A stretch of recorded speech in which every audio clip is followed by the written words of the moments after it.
तो कुल 27 उम्मीदवार इस बार जींद विधानसभा उपचुनाव में मैदान में हैं। शायद ऐसा पहली बार है जब उपचुनाव में इतने उम्मीदवार मैदान में ताल ठोक रहे हैं। ज्यादा उम्मीदवार मैदान में होने से चुनाव की जंग दिलचस्प हो गई है, जनता भी कंफ्यूज हो गई है। जंग का अखाड़ा बना हुआ है। जींद उपचुनाव में 27 उम्मीदवार ताल ठोक रहे हैं। जाहिर है इतने ज्यादा उम्मीदवार सीधे तौर पर प्रमुख पार्टियों को नफा नुकसान पहुंचाएंगे और ये भी साफ है कि ज्यादा उम्मीदवार वोट काटने का काम करेंगे। ज्यादातर उम्मीदवारों के बारे में लोग अनजान हैं। जींद के लोग ये सोचकर हैरान हैं कि इतने उम्मीदवार चुनाव के मैदान में आखिर कहां से आ गए हैं। चुनाव आयोग को दी गई जानकारी के अनुसार कई उम्मीदवार जींद से बाहर के हैं।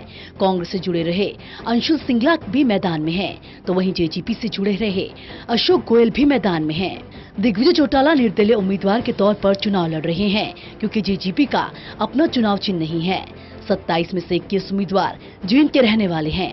2 सोनीपत के निवासी हैं, तो कांग्रेस प्रत्याशी रणदीप सुरजेवाला कैथल के निवासी हैं।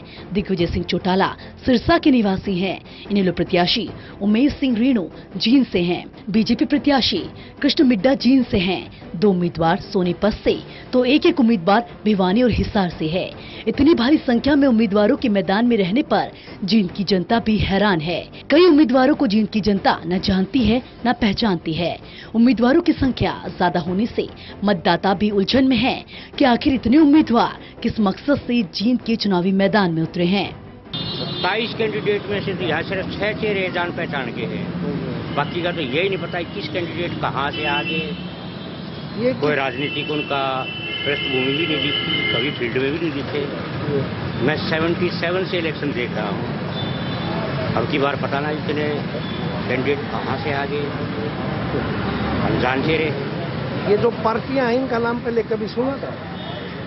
इन पार्टियों में तो जो ये राजकुमार सैनी की पार्टी का नाम पहले कभी नहीं सुना, नई आई है। जेजेपी का नाम पहले कभी नहीं सुना, नई आई है। जाहिर है कि ज्यादा उम्मीदवार होने का मतलब यही है कि वोटों का बंटवारा होगा, लेकिन इस वोट बंटवारे का किसे फायदा मिलेगा और किसे नुकसान, ये जींद की जनता की समझ से भी बाहर है। जींद के मतदाता कपूर गौतम ने बताया कि वो 1977 से जींद का चुनाव देखते आ रहे हैं और पहली बार इतनी भारी संख्या में उम्मीदवारों को देखकर उनको हैरानी भी हो रही है, क्योंकि इन उम्मीदवारों के बारे में ना कभी पहले सुना, ना कभी पहले इन्हें जींद में देखा। 27 लोग चुनाव मैदान में, जिनमें से 20 कैंडिडेट तो ऐसे हैं जिनका कोई नाम गांव कोई अता पता नहीं है। तो चुनाव है जो एमएलए का इलेक्शन है, इसको इन्होंने खेल समझ रखा। खेल का समझ रखा, कहीं से भी कोई भी आदमी ऐसे मुंह उठा के आ गया। और 20 कैंडिडेट ऐसे हैं जिनका कोई नाम गांव एड्रेस पता ही नहीं, कभी हमने सुना ही नहीं है कभी भी। बहरहाल इसमें कोई दो राय नहीं है कि इस बार का जींद विधानसभा उपचुनाव कई मायनों से खास है। ऐसे में देखना यह है कि जींद उपचुनाव की जंग फतह करने में किस पार्टी का उम्मीदवार बाजी मारता है।